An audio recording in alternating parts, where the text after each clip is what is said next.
کنز کے معاملے میں ان کا رویہ یہ تھا، صرف حضرت صدیق اکبر کو کچھ نہیں کہا انہوں نے، باقی حضرت عمر جیسے آدمی کو بھی کھڑا کر کے کہہ لیتے تھے یہ مال کیوں رکھا ہوا ہے خزانے میں، بانٹ دے کیوں نہیں سارا۔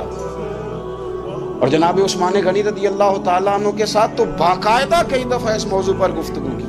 وہ کہتے تھے کہ جب اللہ کہتا ہے قرآن میں کہ مال دولت جمع نہیں کرنی، تو وہ جو لوگ تھے وہ بھی بڑی شانوں والے تھے، وہ کہتے تھے کہ اللہ نے جب زکوٰۃ فرض کی تو مال جمع ہوتا ہے تو زکوٰۃ فرض ہوتی ہے نا، جب فطرانے کا کہا تو مال ہوتا ہے تو فطرانہ آتا ہے نا، تو آپ جو کہہ رہے ہیں وہ ٹھیک ہے پر آپ اعلیٰ بات کر رہے ہیں تقوی کی، سارا بانٹو۔ تو حضرت ابو ذر غفاری کہتے تھے چلو ٹھیک ہے تمہاری بھی بات مان لیتا ہوں، پر یہ بتاؤ مدینے والے کا اپنا طریقہ کیا ہے؟ کہ بھئی حضور کا طریقہ تو وہی ہے جو آپ بتا رہے ہیں۔ تو فرمانے لگے پھر اس رستے نہ چلیں جو رستہ مدینے والے رسول کا ہے، اور حضور سے نبی پاک سے عشق کرتے بڑا کھل کے۔ یہ صحابہ صفہ میں سے تھے۔ کلمے پڑھنے کے بعد چونکہ طبیعت جلالی تھی تو حضور نے بھیج دیا، فرمایا واپس جاؤ اپنے قبیلے میں تبلیغ کرو۔ واپس گئے، بھائی کو مسلمان کیا، والدہ کو مسلمان کیا، قبیلہ سارا مسلمان کیا، وہیں رہے۔ ہجرت مدینہ کے بعد آئے تبوک کے موقع کے قریب، اور حضور نے اصحاب صفہ میں رکھ لیا۔ نوکری کرتے مدینے والے رسول کی، دلیر آدمی تھے، بڑا قبیلہ تھا، پر ڈیوٹی کرتے، ڈیوٹی خدمت کرتے۔ ایک بیٹا تھا زار اس کا نام تھا، اس کی ڈیوٹی لگائی تم نے میرے نبی پاک کے اونٹ چرانے۔ ڈاکو آئے تو صاحبزادہ اونٹوں کی اونٹنیوں کی حفاظت کرتے شہید ہو گیا۔ اور یہ انوکھا بندہ ہے جس نے شرط لگائی تھی کہ میں نے کالی سیاہ رنگ کی عورت سے شادی کرنی۔ انوکھا بندہ ہے۔ ایک بیٹی تھی ایک بیٹا، بیٹا شہید ہو گیا، بیوی سے کہا تم نے نبی پاک کے گھر میں خدمت کرنی، حضور کے گھر والوں، اور میں نبی پاک کی نوکری کروں۔ حضور کی خدمت کرتے، ہر وقت خدمت میں رہتے۔ اور حضور جب آتے نا، صحابہ صفہ میں یہ شامل تھے جو لوگ دین سیکھتے، حضور جب آتے تو سب سے پہلے آ کے حضرت ابو ذر غفاری کا پوچھتے، بلائیں، اور جب بات کرتے حضور تو بار بار ان کو مخاطب کر کے بات کرتے۔ حضرت ابو ذر غفاری رضی اللہ تعالیٰ عنہ کا نبی پاک سے اتنا پیار کہ ہماری بھی مشکل حل کر دی۔ ابو داؤد شریف میں موجود ہے، ایک دن کہنے لگے یا رسول اللہ صلی اللہ علیہ وسلم، اگر کوئی بندہ کسی سے پیار بڑا ہی کرے پر اس جیسے عمل نہ کر سکے، کوشش کرے کرنا، لوگ ہمیں کہتے ہیں نا جی پیار بڑا، عمل بھی تو کرو نا، بھی کرنا چاہیے، پر انسان ہے نا، غلطی بھی تو ہو ہی جاتی ہے۔ اب ہم عمل نہیں کر سکتے تو تم ہمیں پیار بھی نہیں کرنے دو گے، مہربانی کرو پیار تو کرنے دو نا۔ حضرت ابو ذر غفاری نے کہا، ابو داؤد شریف میں موجود ہے، یا رسول اللہ صلی اللہ تعالیٰ علیہ وآلہ وسلم، حضور پیار بڑا کرے پر ان جیسے عمل نہ کرے تو حکم کیا ہے؟ تو حضور نے فرمایا پیار سچا کرے، اللہ قیامت کے دن جس سے محبت کرے گا نا اس کے ساتھ ہی دونوں کو اکٹھا فرما دے گا۔ تو حضرت ابو ذر نے فوراً کہا، حضور پھر مجھے آپ سے بھی بڑا پیار ہے، رب سے بھی بڑا پیار ہے۔ فرمایا فکر نہ کرنا، جنت میں اکٹھے ہی جائیں گے۔ اتنی محبت رسول پاک کی ذات کے ساتھ حضور کی نوکری کرنا۔ ایک دن خدمت کرتے کرتے سو گئے، حضور مسجد میں آئے پتہ کرنے کہ ابو ذر آرام کر رہا ہے۔ یہ بھی مزہ ہوتا ہے، خیال رکھنا اپنے درویشوں کا، کیا کھایا کیا پیا کہاں سوئے۔ حضور رات کو آئے، یہ سوئے ہوئے، فرماتے ہیں حضور نے میرا انگوٹھا ہلایا، میں اٹھ کے بیٹھ گیا، حضور بھی میرے پاس بیٹھ گئے، اور میں ابو ذر بڑا پیار کرتے ہو، سونے آپ کو پتہ ہی ہے، کہا یار تو بڑی نوکری کرتا ہے، ایک دن وہ بھی آئے گا جس دن تجھے میری مسجد اور میرے شہر سے جانا پڑے گا، پھر کیا کرو گے؟ تو عرض کی حضور کسی کی طاقت ہے مجھے آپ کے شہر سے نکالے؟ میں تلوار نکال لوں گا۔ نبی پاک نے فرمایا تلوار نہ نکالنا، جہاں تمہیں بھیجا جائے چپ کر کے چلے جانا۔ حضور کب تک؟ فرمایا جب تک اللہ تیری اور میری ملاقات نہیں کرا دیتا، یعنی وصال تک۔ یہ واحد شخص ہیں کہ حضور کے وصال ظاہری کا وقت آ گیا تو فرمایا کوئی میرے ابو ذر کو بلاؤ۔ جب یہ آئے تو حضور لیٹے ہوئے تھے، یہ جھکے نبی پاک کی طرف، حضور میں حاضر ہوں، تو حضور نے پکڑ کے سینے کے ساتھ لگایا۔ میرے رسول پاک صلی اللہ علیہ وسلم کی خدمت میں ایک دفعہ عرض کرنے لگے، حضور مجھے صوبے کا گورنر بنا دیں۔ نبی پاک نے فرمایا ابو ذر میں عہدے پسند نہیں کرتا، تو تمہیں بھی میں کہتا ہوں عہدہ نہ لینا، تمہیں بھی کہتا ہوں عہدہ نہ لینا۔ فرمایا ابو ذر میں جو چیز اپنے لیے پسند کروں گا تمہیں بھی اسی کا مشورہ دوں گا، تم بندے اچھے ہو پر یہ کام تمہارے بس کا نہیں ہے۔ بڑے زاہد آدمی میرے رسول کریم صلی اللہ تعالیٰ علیہ وآلہ وسلم نے ان کے بارے میں فرمایا جس طرح نبیوں میں حضرت عیسیٰ علیہ السلام ہوئے. حضرت عیسیٰ دیکھیں نا، انبیاء میں اللہ تعالیٰ نے ہر قسم کی عظمت نبیوں کو دی. جناب سلیمان علیہ السلام کا تو تخت بھی ہوا میں اڑتا تھا، جن تک تابع دار تھے. اور نبیوں میں حضرت عیسیٰ بھی ہیں جن کے پاس گھر بھی کوئی نہیں، شادی بھی کوئی نہیں کی، اینٹ سرانے رکھ کے تکیہ بناتے. ایک ان کے پاس کنگھی تھی اور ایک پیالہ تھا. دیکھیں جو بندہ نیک ہو نا، وہ بھی نیک ہیں، اللہ کے نبی ہیں. آپ اپنا تقوی مسلط نہیں کریں گے، جو وہ کر رہے ہیں وہ بھی مخلص ہو کے کر رہے ہیں. حکومتیں جو چلانی ہیں تو وہ کس نے چلانی ہے؟ اگر نیک بندے نہیں آئیں گے تو غلط لوگ آئیں گے، قوموں پہ ظلم کریں گے. وہ بھی اپنی جگہ ٹھیک ہے، لیکن یہ جو کر رہے ہیں یہ بات بھی اپنی جگہ بالکل ٹھیک ہے. ہم پتہ کیا کرتے ہیں، ہم چیزوں کو مسلط کرتے ہیں، ایک دوسرے پر مسلط نہیں کریں چیزوں. آپ جو کر سکتے ہیں، جو رستہ آپ کو صحیح لگتا ہے اختیار کر لیں. یہی تو ہمارے دین کا حسن ہے کہ سارے رستے واضح کر کے ہمیں دکھاتا ہے. حضرت عیسیٰ علیہ السلام نے ایک دن دیکھا کہ ایک بندہ نا انگلیوں کے ساتھ اپنے بال سیدھے کر رہا ہے. تو آپ نے فرمایا یار کنگھی کے بغیر بھی کام چل سکتا ہے، کنگھی بھی خیرات کر دی. دیکھا ایک بندہ ہاتھ کا تکیہ بنا کے لیٹا ہے، تو فرمایا اینٹ بھی دے دو، کسی کے کام آ جائے. ایک دن دیکھا کہ ایک بندہ نا یوں چلو میں پانی پی رہا ہے، فرمایا پیالہ بھی رہنے دو، اس کے بغیر بھی کام چل ہی جاتا ہے. جناب عیسیٰ کا یہ زہد تھا. میرے نبی پاک علیہ السلام نے فرمایا جس نے جناب عیسیٰ کا زہد دیکھنا ہو وہ میرے ابو ذر غفاری کو دیکھے. ان کو دیکھے، یہ دنیا میں جناب عیسیٰ کے زہد کے مطابق چلتے پھرتے. ساری زندگی دولت کو، مال کو پسند نہیں کیا. جہاں رہتے تھے ایک گورنر صاحب نے 300 دینار تحفے میں بھیجے. تو ایک ہوتا ہے نا بندہ کہتا نہیں نہیں ضرورت نہیں. اور حضور سید عالم صلی اللہ علیہ وسلم نے حضرت عمر سے فرمایا تھا جو خود بخود آ جائے وہ قبول کر لو اللہ کی طرف سے. لیکن ان کا رنگ فقیری والا تھا اور تھوڑا انوکھا تھا. 300 دینار آئے تو فرمانے لگے اسے جا کے کہو تمہیں کوئی اور بندہ نہیں ملا دھوکہ دینے کے لیے، میرے گھر ہی مال بھیج دیا ہے. فرمانے لگے میرے پاس گدھا ہے سواری کرنے کے لیے، میرے پاس بکریاں ہیں دودھ پینے کے لیے، میرے پاس ایک چادر اضافی ہے سامان میں سے. میں تو ڈرتا ہوں کہ رب کہیں اس چادر کے بارے میں سوال نہ پوچھے، اور تم ہو کہ میرے پاس یہ لے کے آئے ہو. حضرت عثمان غنی کے پاس جا کے کہا کرتے کتنا لوگوں کے پاس پیسہ آ گیا ہے، ہر بندے کے گھر میں مال ہے، یہ کیا ہو رہا ہے، لوگوں سے کہیں خرچ کریں غریبوں پہ. عثمان غنی فرمانے لگے تمہیں تو خوش ہونا چاہیے کہ میرے دور میں لوگ خوشحال ہو گئے. آپ فرمانے لگے نہیں، وہ والا رنگ زیادہ بہتر ہے جو مدینے والے نے اختیار فرمایا، کیونکہ کچا رنگ للاری والا چڑھدا تے لیندا رہندا عشق تیرے دا رنگ جدوں چڑھ جائے پھر نہیں لینا. آپ کی طبیعت کے اندر دولت سے بیزاری. حضرت ابو درداء، حضرت ابو موسیٰ اشعری، حضرت ابو ہریرہ رضی اللہ تعالیٰ عنہ، یہ سمجھ لیں ان کے کلاس فیلو تھے، ان کے ساتھ پڑھا تھا انہوں نے. حضرت ابو ذر غفاری ان پر بھی جلال کرتے ہیں. آپ یقین کریں کہ طبیعت نا ایسے کیف میں آ گئی ان کو پڑھ کے. ان کو پڑھا جب کچھ دنوں سے تو کچھ انوکھا، یہ انوکھی وضع ہے، سارے زمانے سے نرالے ہیں. یہ بندے کون سی بستی کے یار اب رہنے والے ہیں، یہ کس طرح کے لوگ ہیں، کیا سوچ ہے. حضرت ابو درداء رضی اللہ تعالیٰ عنہ کے گھر کے قریب سے گزرے تو حضرت ابو درداء مکان بنا رہے تھے. کیا جملہ کہا، تڑپ گئی روح. فرمانے لگے ابو درداء تجھ سے مجھے یہ امید نہیں تھی یار. فرمایا کیا ہوا؟ فرمانے لگے اب تیرا مکان بنانے کے لیے بھی اللہ کے بندوں کی پشتوں پر اینٹیں رکھی جائیں گی. تیرا مکان بنانے کے لیے رب کے بندوں کی پشتوں پر اینٹیں تیرے لیے. حضرت ابو درداء نے گردن جھکا لی. فرمایا یار جہاں تو ہے نا تو بالکل ہی ٹھیک کہتا ہے. کیوں؟ میرے نبی پاک صلی اللہ علیہ وسلم نے فرمایا اس زمین کے اوپر اور آسمان کے نیچے ابو ذر غفاری سے سچا بندہ کوئی نہیں، ان سے زیادہ سچا. فرمایا تو ٹھیک کہتا ہے یار، صحیح کہتا ہے. حضرت ابو موسیٰ اشعری رضی اللہ تعالیٰ عنہ کو گورنر بنا دیا گیا عراق کا.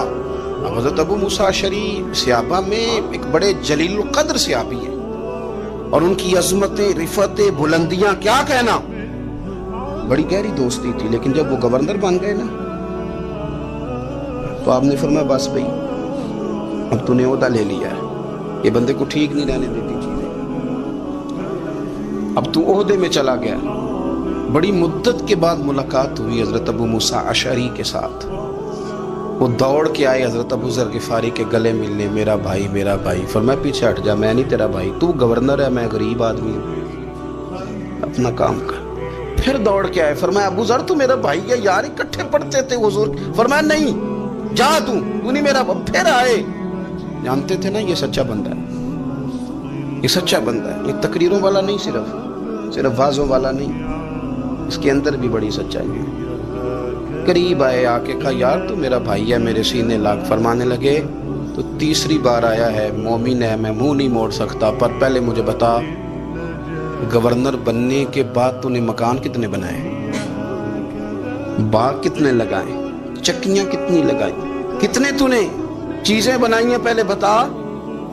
حضرت ابو موسیٰ اشعری نے ان کا ہاتھ پکڑا، رونے لگے، کہنے لگے جس محبوب سے تو نے تربیت لی ہے میں بھی انہی کا نوکر ہوں، ان کپڑوں میں عراق گیا تھا، میرے ہاتھ بھی وہی ہے یار، کیا بات کرتا ہے تو، میرے وہی ہیں۔ مجھے بتا اگر یہ عہدے خدمت کے ہم نہیں لیں گے تو پھر کیا ظالموں کو دیں گے، غیروں کو دیں گے؟ نہ کر، کچھ نہیں بنایا۔ حضرت سیدنا ابو موسیٰ اشعری رضی اللہ تعالیٰ عنہ روئے، اور جب کہا نا کوئی شے نہیں میرے پاس، تو فرمایا اچھا چل آ جا، پھر سینے لگ جا، تو واقعی میرا بھائی ہے۔ پھر حضرت ابو ذر غفاری نے محبت فرمائی، وہ درویشی، وہ فقیری، وہ سادگی، وہ نورانیت، وہ دل کے ساتھ اندر۔ ہمارے تو بہت سارے لوگ ہیں جو کہتے ہو کہاں لے جانا ہے مال، کیا ضرورت ہے مال کی، ہر وقت مال کی مخالفت کرتے ہیں، لیکن دل ان کا کہتا ہے کہ آئے صحیح کسی طریقے سے، پہنچے صحیح۔ حضور نے فرمایا بعض لوگوں کی زبانیں شہد سے زیادہ میٹھی، دل بھیڑیے سے زیادہ خطرناک، اوپر سے کہہ کچھ رہے ہیں اندر حالات کچھ اور ہیں۔ لیکن حضرت ابو ذر غفاری رضی اللہ تعالیٰ عنہ دوری دولت سے، آپ فرماتے کیوں ہے لوگوں کے پاس مال، کس لیے اتنا مال جمع کیا ہے؟ کیا ساری غریبی ختم ہو گئی ہے، غربت مٹ گئی ہے ساری، کیوں لوگ مال بناتے ہیں؟ ایک اور آپ کی کلاس فیلو تھے جو بصرے کے گورنر بنے، عبداللہ بن عامر رضی اللہ تعالیٰ۔ ایک صاحب سے ملاقات ہوئی، جناب نافع تائی ان کا نام تھا، تو ابو ذر غفاری سے وہ بڑے شوق سے ملنے آئے، حضور کے صحابی سمجھ کر کے۔ فرمایا کہاں کے رہنے والے ہو؟ کہا میں تو بصرے کا رہنے والا ہوں۔ فرمایا وہاں میرے ایک کلاس فیلو ہیں عبداللہ بن عامر، کہا وہ تو آج کل گورنر ہیں۔ فرمایا میرا ایک پیغام دے دو گے اس کو جا کے؟ کہا حضور دے دوں گا۔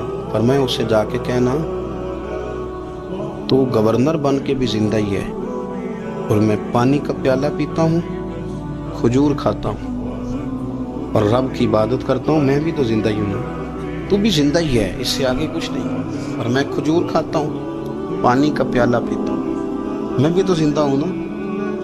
اللہ اکبر۔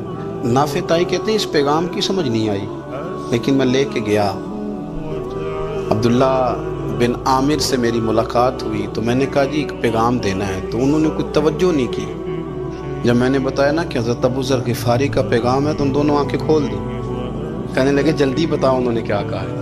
فقر اور درویشی کے رستے پہ چلنے والوں کے امام سیدنا ابو ذر غفاری نے کیا کہا ہے؟ تو کہتے انہوں نے مجھے پاس بٹھا لیا، شفقت فرمائی، کہنے لگے اب بتاؤ انہوں نے کیا کہا ہے؟ تو عرض کرنے لگے انہوں نے کہا ہے کہ تو گورنر ہے، تو بھی زندہ ہے، اور میں کھجور کھاتا ہوں، پانی پیتا ہوں، رب کو یاد کرتا ہوں، میں بھی تو زندہ ہی ہوں نا۔ کہنے لگے ایک دفعہ پھر کہہ۔ کہا انہوں نے کہا تھا کہ میں کھجور کھاتا ہوں، پانی پیتا ہوں، عبادت کرتا ہوں، میں بھی تو زندہ۔ کہا ایک دفعہ پھر کہہ۔ کہتے ہیں تیسری دفعہ کہا تو وہ اتنا روئے کہ انہوں نے چادر میں منہ چھپا لیا۔ کہنے لگے یار وہ ٹھیک ہی کہتا ہے، صحیح کہتا ہے، اتنا مال، اتنے عہدے، اتنی چیزیں، اتنا کچھ جمع کر کے رکھا ہے، ان کا حساب دینا، ان چیزوں کی اللہ کے حضور کیا عذر پیش کریں گے، کس طرح رب کی بارگاہ میں بتائیں گے کیا وجہ تھی، کن چکروں میں ہم نے زندگی گزار دی۔ سیدنا ابو ذر غفاری رضی اللہ تعالیٰ عنہ نے اپنی حیات مبارکہ ساری کی ساری فرماتے تھے کہ ہم نہیں عمل کریں گے تو کون کرے گا، وہ خاص سادگی، وہ خاص۔ اور پتہ میرے نبی پاک نے کیا فرمایا مجھے میرے رب نے حکم دیا ہے کہ میں 4 لوگوں سے پیار کروں۔ اللہ اکبر، کاش کبھی آپ اس حدیث کے جملوں کو سمجھیں۔ او یار اللہ نے حکم دیا ہے محبوب پیار کرے، حضور کس سے؟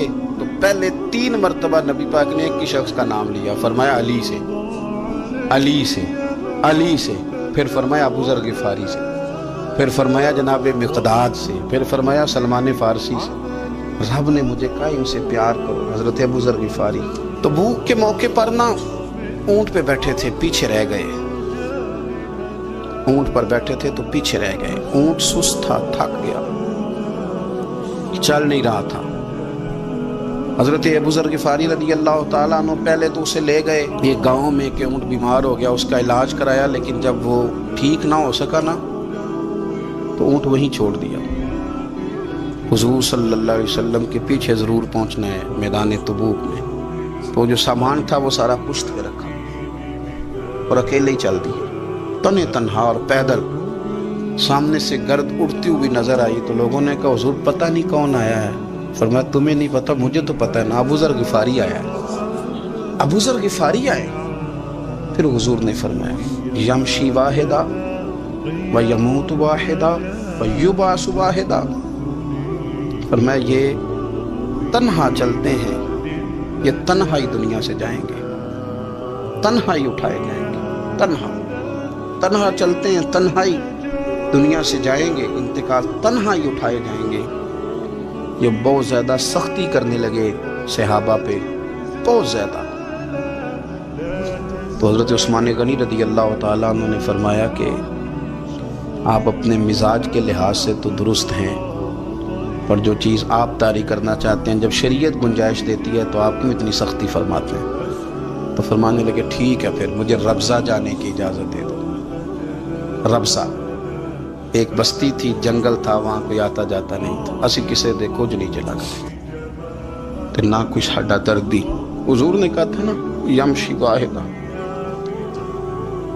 اکیلا چلے گا، ربضہ چلے گیا۔ حضرت سیدنا عثمان غنی نے کہا یہ کچھ بکریاں لے جاؤ، دودھ پی لیا کرنا۔ فرمایا عثمان مجھے مال کی تو ضرورت پہلے دن سے ہی کوئی نہیں، مجھے تو رب رسول کی ضرورت ہے، ان کی کرم نوازیاں میرے ساتھ رہتی ہیں۔ تشریف لے گئے، وہاں تنہا کھجور کے خشک ٹکڑے کھاتے، عبادت کرتے، اللہ کو یاد کرتے۔ بڑے بڑے لوگوں نے آ کے کہا کہ ابو ذر آپ کی بڑی شان ہے، ہمارے ساتھ چلیں۔ فرمایا چھوڑو، کہاں منشور ہم اور کہاں ہنگامے محبت کے، ایک حجرے میں رہتے ہیں خدا کو یاد کرتے ہیں، ضرورت کوئی نہیں، جہاں ہوں نا وہاں میں ٹھیک ہوں، حاجت نہیں۔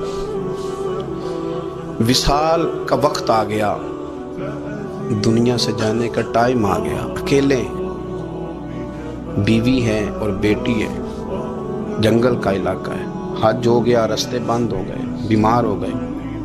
اپنی اہلیہ کو بلا کے کہنے لگے اب میں بچوں گا نہیں، اب جانے کا وقت آ گیا۔ میں نے فقیری جو حضور کی دیکھی تھی اس میں نے وقت گزارا ہے، اور دیکھ میں جا بھی فقیری میرا لے سجدہ سا توڑ نہیں پائی، جان بھی دیتی تیرا تیرے، اب جانے کا وقت ہے۔ تو اس طرح کرنا، اگر تیرے پاس کوئی کپڑا ہوا تو مجھے کفن دے دینا، نہ ہوا تو اللہ کے سپرد کر دینا۔ کہا ہم دو عورتیں ہیں، جنازہ غسل کفن۔ فرمایا رب جماعت بھیجے گا میرے لیے، لوگ آئیں گے، میرے نبی پاک نے مجھ سے وعدہ کیا تھا، آئیں گے نا لوگ۔ تو اہلیہ کہنے لگی ابو ذر آپ کو کیسے پتہ ہے کہ آپ اس صحرا میں انتقال کر دیں گے، اللہ شفا دینے والا ہے۔ فرمانے لگے ہم 3-4 لوگ بیٹھے تھے تو حضور نے فرمایا تھا تم میں سے ایک شخص صحرا میں اکیلا انتقال کر جائے گا، وہ میرے جتنے باقی ساتھی تھے وہ سارے انتقال کر گئے، اب میں اکیلا ہی بچا، مجھے پتہ ہے وہ میں ہی ہوں، تو تم دیکھنا تمہیں کوئی نہ کوئی مل جائے گا غسل کفن کے لیے۔ آپ کی اہلیہ کہتی ہیں کہ میں اٹھی، کبھی دوڑ کے میں باہر جاتی، سڑک پہ جا کے دیکھتی کوئی گزر رہا ہے، پھر میں آ کے کہتی حج ختم ہو گیا ہے، رستے بند ہو گئے ہیں، کون آئے گا جنگل، پھر میں آ کے ان کی تیمارداری کرتی، پھر اٹھ کے جاتی، پھر میں آ کے تیمارداری کرتی۔ اچانک میری نظر پڑی تو ایک چھوٹا سا قافلہ آ رہا تھا، اس قافلے میں چند لوگ تھے اور سب سے بڑھ کر صحابی رسول حضرت عبداللہ ابن مسعود بھی تھے۔ میں نے ان کو اشارہ کیا تو وہ دوڑے آئے، کہنے لگے بہن کیا ہے؟ میں نے کہا یہاں ایک شخص ہے، تمہاری تھوڑی سی ضرورت ہے اس کو۔ حضرت عبداللہ ابن مسعود کہنے لگے کون ہے بی بی؟ کہتی ہے میں نے کہا کہ وہ ابو ذر غفاری ہیں۔ کہتی تڑپ کے روئے عبداللہ ابن مسعود، تڑپ کے کہنے لگے ابو ذر میرے نبی پاک کا پیارا، میرے ماں بھی اس پہ قربان، میرا باپ بھی قربان، کدھر ہے جلدی بتاؤ۔ کہتی میں لے آئی، 4-5 لوگ تھے وہ تو سیدنا ابو ذر غفاری کہنے لگے عبداللہ میرا وصال ہو جائے گا لیکن یاد رکھنا میری بیوی کے پاس کفن کے لیے کپڑا موجود نہیں. وہ لہو سے جنازہ توڑ ہی نہیں پائی. جان بھی دیتی تے رات تیرے کفن کے لیے کپڑا نہیں ہے, لیکن تم میں سے نا وہ بندہ کوئی کپڑا نہ دے جو کبھی کسی سرکاری عہدے پہ رہا, وہ بندہ میرے کفن کے لیے کپڑا نہ دے کسی سرکاری عہدے پہ رہا. ایک انصاری جوان کہنے لگا ابو ذر میں کبھی کسی عہدے پہ نہیں رہا, اگر آپ میری چادر قبول کر لیں کفن کے لیے. میں ٹھیک ہے, میں نے نا حضور کے طریقے پر زندگی گزاری ہے, چپ کر کے میرا جنازہ پڑھ دینا اور مجھے کہیں اور نہ لے کے جانا. اسی کسی دے کچھ نہیں لگتے کہ نہ کوئی ساڈا دردی یعنی کسی صحرا میں جنگل میں یہیں قبر کھود کے مجھے دفن کر دینا, مجھے جانے نہیں ہے کسی جگہ. حضرت عبداللہ ابن مسعود رضی اللہ تعالیٰ عنہ نے جنازہ پڑھایا اور اس درویش کو جو 5ویں یا 4تھے مسلمان ہیں ان کو وہاں دفن کیا. جب خبر پہنچی نا مدینے تو سب سے زیادہ آنسو مولا علی نے بہائے, سب سے زیادہ حضرت علی نے. لوگوں نے کہا اتنا کیوں روتے ہو؟ فرمایا 2 ہی تو بندے تھے جو اللہ کے راستے میں کسی کی پرواہ نہیں کرتے تھے, اب ایک ہی رہ گیا ہے. کہا حضور کیا مطلب؟ فرمایا 2 ہی تھے, ایک ابو ذر اور ایک علی, اب اکیلا علی تو رہ گیا, وہ چھوڑ کے چلے گئے. حضرت سیدنا ابو ذر غفاری رضی اللہ تعالیٰ عنہ اس عظیم شخص کا نام ہے. سردار قبیلے سے تعلق تھا, بڑے بہادر تھے, اور حضور کو فقیری میں دیکھا تو پھر زندگی اسی فقیری میں گزار دی, اسی فقیری میں اسی طریقے میں وفا کر کے نا اسی رنگ میں گزار دی, انہی نقشوں پہ رہے. اگرچہ جائز تھا, بڑے بڑے لوگ تھے, حضرت عبدالرحمن ابن عوف بڑا مال تھا, حضور نے ان کو جنتی کہا, ان کے پیچھے نماز پڑھی, سب ٹھیک تھا, پر فرماتے تھے یار میں انکار نہیں کرتا پر میرے نبی نے فقیری کی, حضور نے ایک وقت کھایا ایک وقت بھوک کاٹی, تم کس طرح بھر بھر کے پیٹ کھاتے ہو, تم کس طرح اتنی آسانیاں دیکھتے ہو. حضرت ابو ذر غفاری فرماتے تھے مجھے میرے نبی پاک نے 6 باتوں کی وصیت کی تھی, اپنے بچوں کو بھی بتاتے تھے, دوستوں کو بھی 6 باتوں کی حضور نے وصیت کی تھی. سب سے پہلے حضور نے فرمایا تھا ابو ذر مسکینوں سے محبت کرتے رہنا. دوسرا نبی پاک صلی اللہ علیہ وسلم نے فرمایا تھا جب بھی دیکھنا نیچے والوں کو دیکھنا, اوپر والوں کو نہ دیکھنا, مالداروں جاگیرداروں پہ توجہ نہ کرنا, ذہن خراب ہوگا, نیچے دیکھنا, غریبوں کی طرف توجہ رکھنا. تیسرے نمبر پر نبی پاک صلی اللہ علیہ وسلم نے فرمایا تھا ہر حال میں حق بات کہنا اگرچہ وہ کڑوی ہو. چوتھے نمبر پہ میرے محبوب نے فرمایا تھا اللہ کے معاملے میں کسی کی پرواہ نہ کرنا, کوئی کیا کہتا ہے کہتا رہے, تم رب کے رستے پہ چلتے رہنا, ملامت کی پرواہ نہ کرنا. اور 5ویں نمبر پر میرے نبی پاک نے مجھ سے کہا تھا اگر رشتہ دار تجھ سے تعلق توڑیں بھی نہ تو تو جوڑ کے رکھنا, صلہ رحمی نہ چھوڑنا. اور 6 نمبر پر حضور نے فرمایا تھا اللہ کے عرش کے خزانوں میں سے خزانہ ہے لا حول ولا قوت الا باللہ العلی العظیم. حضور نے فرمایا اسے پڑھتے رہنا, اسے کبھی نہ چھوڑنا. اے اللہ ان نیک اور پاک لوگوں کا صدقہ ہمارے دلوں کو تقویٰ عطا فرما. اپنی زندگی میں اللہ کی مدد کی طرف بڑھیں, مالک کی مدد کا حصول اختیار کرنے کی کوشش کریں, اللہ کے ساتھ اپنے آپ کو جوڑیں. اگر اللہ کی مدد نصیب ہو, یہ جو ہم جتنا ڈرتے رہتے ہیں, سہمے رہتے ہیں, پریشان رہتے ہیں کوئی کیا کر دے گا, ہمارے ہاں نا ہر شعبے میں معاذ اللہ ایک مافیا ہے, الا ماشاءاللہ. وہ مافیا کہتا ہے میرے ساتھ ملو گے تو میں چلنے دوں گا ورنہ میں نہیں چلنے دوں گا, مارکیٹ میں آ ہی نہیں سکتا فلانا بندہ کیونکہ یہاں ہمارا قبضہ ہے. اور میرے بھائی پھر بہت سارے لوگ جن کی نیتیں اور ارادے بڑے اچھے ہوتے ہیں شروع میں, وہ بھی اس مافیا کا شکار ہو جاتے ہیں اور ان کے رنگ میں رنگ جاتے ہیں.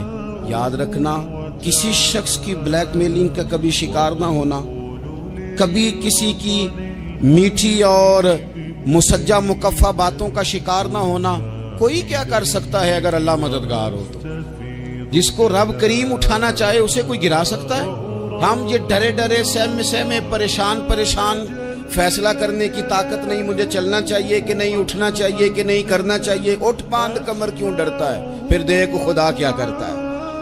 حضرت عبداللہ ابن عباس فرماتے ہیں میرے نبی پاک علیہ السلام نے میری تربیت فرمائی, حضور نے میری تربیت فرمائی, اور محبوب پاک علیہ السلام نے فرمایا عبداللہ یاد رکھنا، یہ نوجوان دوست میری بات لکھ لیں، پریشان لوگ میری بات لکھ لیں، جن کے پاس قوت فیصلہ نہیں وہ اس بات کو لکھ لیں۔ حضرت عبداللہ ابن عباس فرماتے ہیں میرے نبی پاک علیہ السلام نے مجھ سے فرمایا تھا، عبداللہ سن، اگر ساری دنیا مل کے تیرا کوئی نفع کرنا چاہے کر نہیں سکتی جب تک میرے رب کی رضا نہ ہو، اور فرمایا ساری دنیا مل کے تیرا کچھ بگاڑنا چاہے تو عبداللہ بگاڑ نہیں سکتی جب تک رب کریم کی حکمت کا تقاضا نہ ہو۔ لوگوں سے ڈرنا، لوگوں کی طرف دیکھنا، ماحول دیکھ کے اپنے راہ کا تعین کرنا، ہر بندے کے خیالات کے مطابق ڈھلنے کی کوشش کرنا، فلانا نہ ناراض ہو جائے، فلانا نہ ناراض ہو جائے، وہ جس نے ہونا ہو جائے، بس رب رسول ناراض نہ ہو۔ اپنی زندگی میں اپنے مالک کو مولا جان کے، بل اللہ مولاکم، اللہ تمہارا مولا ہے، وہو خیر الناصرین، وہ بہترین مددگار ہے، توجہ جب بھی کرے رب کی جانب کرے، اپنے دل کا قبلہ درست رکھیں، سوچوں کے زاویے سیدھے رکھیں۔ میرے بھائی، مالک جب بندوبست کر دے نا، جب مالک بندوبست کر دے پھر ایسا بندوبست کرتا ہے کہ لوگوں کے پاس نا چارہ نہیں رہتا۔ حضرت مریم رضی اللہ تعالی عنہا پاک باز تھی، مسجد میں رہی تھی، پر مالک کی حکمت کے تقاضے بڑے عجیب ہے نا۔ پھر جناب مریم کو اللہ تعالیٰ نے بغیر شوہر کی اولاد عطا کر دی۔ یہ بات ہی ایسی تھی، وہ کسی نے کہا تھا کہ مخلوق تو فنکار ہے اس درجہ کے پل بھر میں سنگے در کعبہ سے بھی اصنام تراشے، تم کون ہو کیا چیز ہے داغ کبابی، لوگوں نے تو مریم پہ بھی الزام تراشے۔ تو لوگوں نے کہا کدھر سے لے آئی بچہ، تیرا باپ تو ایسا نہیں تھا، کہاں سے لے آئی؟ اللہ کرے میں آپ کو سمجھا سکوں، ذرا اپنے آپ کو وہاں کھڑا کریں کہ ایک پاک باز عورت، پاک باپ کی بیٹی، طیب ماں کی بیٹی، اور اللہ کے گھر میں پرورش پانے والی خاتون، ایک وہ وقت اور ایک یہ وقت کہ اس عورت کو کٹہرے میں کھڑا کر کے پوچھا جا رہا ہے کہ معاذ اللہ تیری گود میں بچہ جائز نہیں ہے، کہاں سے لائی ہے؟ اب خود سے صفائیاں بندہ کتنی کو دے، کتنی کو وضاحتیں کرے۔